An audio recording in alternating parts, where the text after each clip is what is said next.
ነገረ አበው ኢትዮጵያውያን መጽሐፍ በታላቅ ድምቀት ተመረቀ። የኢትዮጵያውያን ሊቃውንትን ታሪክ፣ ፍልስፍናንና መንፈሳዊ ቅርስን የሚዳስሰው መጽሐፍ በላእከ ወንጌል መምህር በኃይሉ በቀለ ተዘጋጅቶ ለአንባቢያን ቀርቧል።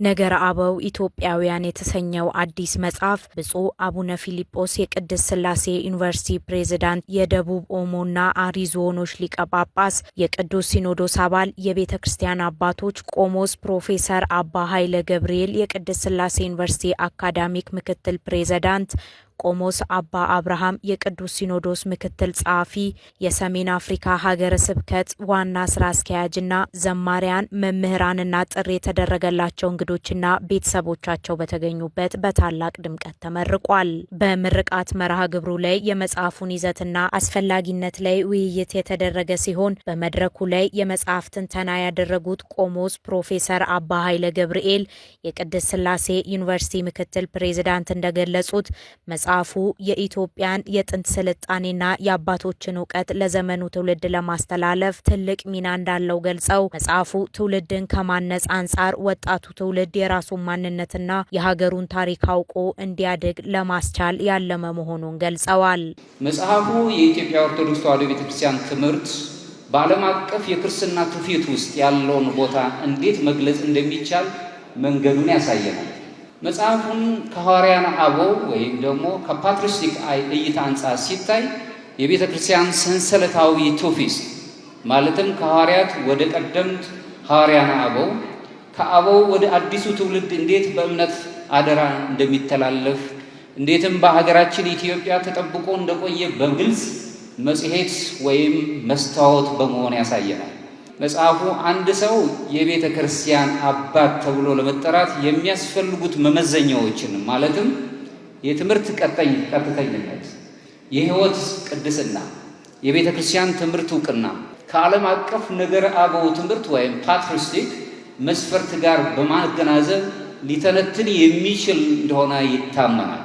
ተማሪዎች የሐዋርያዊ ትውፊት ትንተናንና ቀጥተኛነት የኢትዮጵያ ሊቃውንት አበው ልዩ አስተዋጽኦና በግልጽ ለመረዳት እገዛን የሚያደርግ ሆኖ እናገኘዋለን። ይህ መጽሐፍ ኢትዮጵያውያን አባቶች የነበራቸውን ጥልቅ የነገረ መለኮት፣ የሥነ ምግባርና የማህበራዊ እሴቶችን ተንትኖ የያዘ ሲሆን እስካሁን ትኩረት ሳያገኙ የቆዩ የሀገር በቀል እውቀቶችና የሊቃውንት ታሪኮችን በማስረጃ ተደግፈው ቀርበውበታል። ይህ መጽሐፍ የቀድሞ የአባቶችን ፈለግ የተከተለ በመሆኑ ከዕቅበተ እምነት አንጻር ትንተና የሰጡት መምህር ታደሰ ወርቁ የአባቶቻችንን እውቀት በእምነት ማቅረቡ እንደ ትልቅ ማሳያ እንወስደዋል ብለዋል። ይህ መጽሐፍ የኢትዮጵያ ኦርቶዶክስ ተዋሕዶ ቤተክርስቲያን የቀደምት ርቱዓን አበው ፈለግ በፍጹም ታማኝነት በመከተል ሐዋርያዊ እምነቷን እንዴት እንደጠበቀች እርግጠኛ ሆኖ ያሳየናል። አባቶች እንደ ሕያው አቃቢያነ እምነት፣ ኢትዮጵያውያን አባቶች እንደ ጻፊዎች ወይም ማህፀነ እውቀት ወይም ቲንከርስ ብቻ ሳይሆን እንደ አቃቢያነ እምነት ማቅረቡ ነው። ይህ በብዙ መጽሐፍት ዘንድ ያልተለመደ አዲስ መንገድ ነው ብዬ አምናለሁ። አባቶቻችን እምነታቸውን ከጥቃት የሚከላከሉትና የሚጠብቁት በአፍና በመጽሐፍ ብቻ ሳይሆን በጾም፣ በጸሎት፣ በታዛዥነት፣ በቅድስናና በሰማዕትነት ጭምር እንደነበረ ተመልክቷል። በምርቃት መርሃ ግብሩ ላይ የተገኙት ብፁዕ አቡነ ፊልጶስ የቅድስት ሥላሴ ዩኒቨርሲቲ ፕሬዝዳንት፣ የደቡብ ኦሞና አሪ ዞኖች ሊቀ ጳጳስ፣ የቅዱስ ሲኖዶስ አባል የአባቶችን ታሪክ የሚያስቀጥሉ ልጆችን ማፍራት የቤተ ክርስቲያን ግዴታ ነው ያሉ ሲሆን ለእኛ ታስበው የሚዘጋጁ ጽሑፎችን ደግሞ የግላችን በማድረግ ግዴታችንን ልንወጣ ይገባል ብለዋል። አባቶቻችን ፈንታ ይነሱ ያዘጋጁትን በጥቂቱ እኛ አሁን ጽሑፍ አላጣንም። የተጻፈ ሞልቶናል። እንደገና ደግሞ የተጻፈውን ግን የመብላት የመጠጣት ጉዳይ ተጨማሪ ደግሞ እየመጣልን ነው። የሚገርመው ያው የትናንቱን አንብበው ነው በልተን ጠጥተን ሳንጨርስ ሌላ ይጨመርልናል። ላለው ይጨመርለታል አይደለም። እና እኔ በጣም ብዙ እንደዚህ የሚሰሩ በዚህ መልኩ ቀርበው ለአንባቢያን የሚቀርቡ ብዙ አሉ።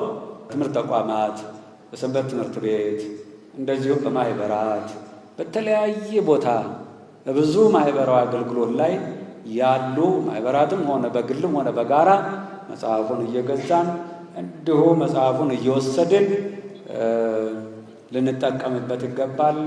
እግዚአብሔር ጸሐፊውንና አዘጋጀውን ለማዘጋጀትና ለመጻፍ አቅሙን፣ ጉልበቱን፣ ጥበቡን ያድልልን። በምርቃት መርሃ ግብሩ ላይ መላእከ ወንጌል መምህር በኃይሉ በቀለ ለፉት መልእክት ይህ መጽሐፍ እንዲታተም ለረጅም ጊዜ ምርምርና ጥናት ሲደረግበት እንደቆየ ገልጸው የአባቶችን ታሪክና ጥበብ መዝግቦ ማስቀመጥ የሁላችንም ድርሻ ሊሆን ይገባል ብለዋል። ወደፊትኛውን ለመጓዝ የመጣንበት መንገድ እንዳይጠፋን በጣም የሚያስረዳን መጽሐፍ ነው። ኢትዮጵያን ብዙ ታሪክ ጸሐፍቶች አሉ። በተለይ ደግሞ አሁንኛ እውነቱን ከሐሰቱ ለይተን እነዛን በሙሉ አጥርተን እውነታውን ለህብረተሰቡ ማሳወቅ ትውልድን በመቅረስ ረገድ ትልቅ ሚና የሚጫወት መጽሐፍ ነው።